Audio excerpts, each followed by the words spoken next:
Hello दोस्तों, नमस्कार। दूरगामी दृश्य में जयपाल सिन्हा आपका हार्दिक अभिनंदन करता हूं।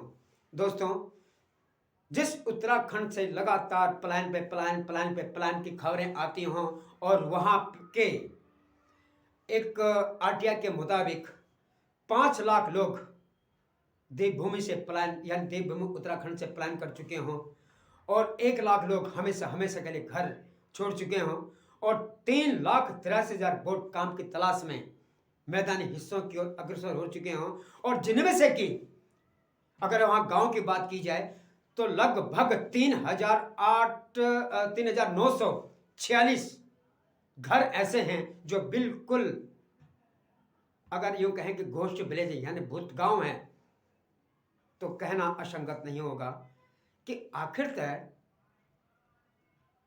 वहां पर जहां लगातार पलायन पे पलायन हो रहा हो और वहां पर अचानक वोटरों की संख्या में इजाफा हो तो बात गले से नीचे नहीं उतरती। और ये आखिरकार कौन लोग हैं जो लगातार उत्तराखंड में बसने पर रहने पर मजबूर हैं।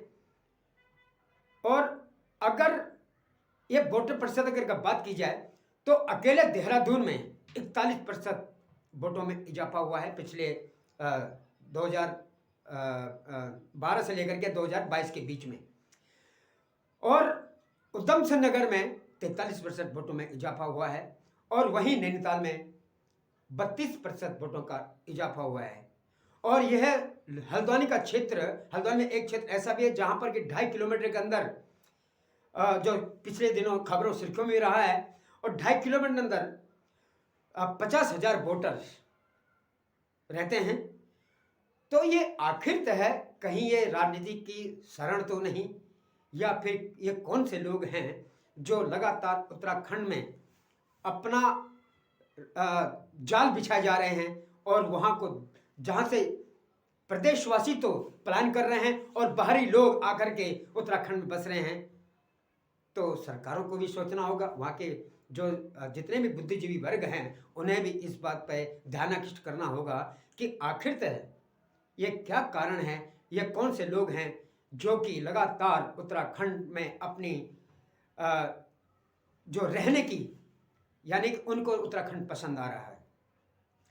दोस्तों, समस्या जो भी है इनमें लगातार सरकार को भी उत्तराखंड सरकार को भी सोचना होगा और देवभूमि में लगातार ऐसे प्रयोग भी करने होंगे जहां पर कि वहां के वासी गांव न छोड़ करके लगातार अपने ही गांव के नज़दीक या आसपास या उत्तराखंड में रोजगार करें और सरकारों को भी रोजगार के साधन बढ़ाने होंगे। अन्यथा ये देवभूमि जहां पर कहते हैं ठंडो रे ठंडो मेरे पहाड़ों की ठंडी हवा, बाहरी लोग खाएंगे, बाहरी लोग इसका लुत्फ उठाएंगे। तो इसलिए देवभूमि को हमेशा सरकारों को भी सोचना चाहिए और वहाँ के बुद्धिजीवी को इस तरह सोचना चाहिए कि वहाँ की जनता, प्रदेशवासी अपने ही प्रदेश में रह करके अपना जीवन यापन कर सकें और गांव का विकास कर सके। और जब गांव का विकास होगा तो कोई भी ऐसी स्थिति नहीं जहां की वहां के वासी बाहर जाकर के अपना ठिकाना ढूंढे।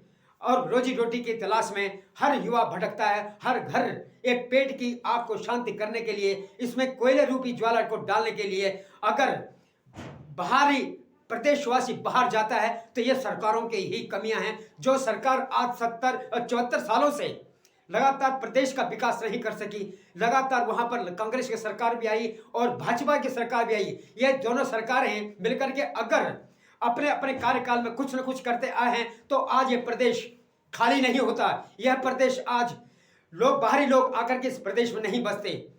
इन्हीं भावनाओं को लेकर के एक प्रदेश के हित के लिए, वहां की जनता के हित के लिए आज गांव को देखिए आप किस तरह से वहां पर चिकित्सा की अनेकों असुविधाएं हैं, मूलभूत सुविधाओं का अभाव है।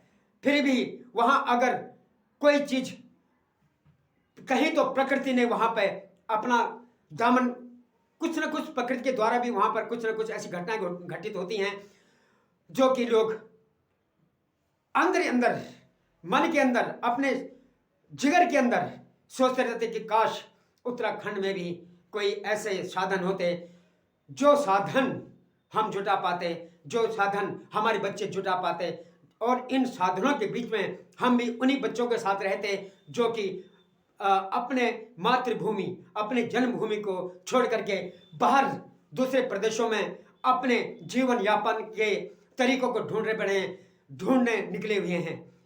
हमें भी उन बुजुर्गों को पूछिए जो बुजुर्ग ये कहते हैं कि आज हमारा पुत्र, हमारे बेटे आज हमें छोड़ करके, अपनी धरा को छोड़ करके, अपनी जन्मभूमि को छोड़ करके बाहरी क्षेत्रों में, मैदानी क्षेत्रों में, अन्य राज्यों में वह जा रहे हैं।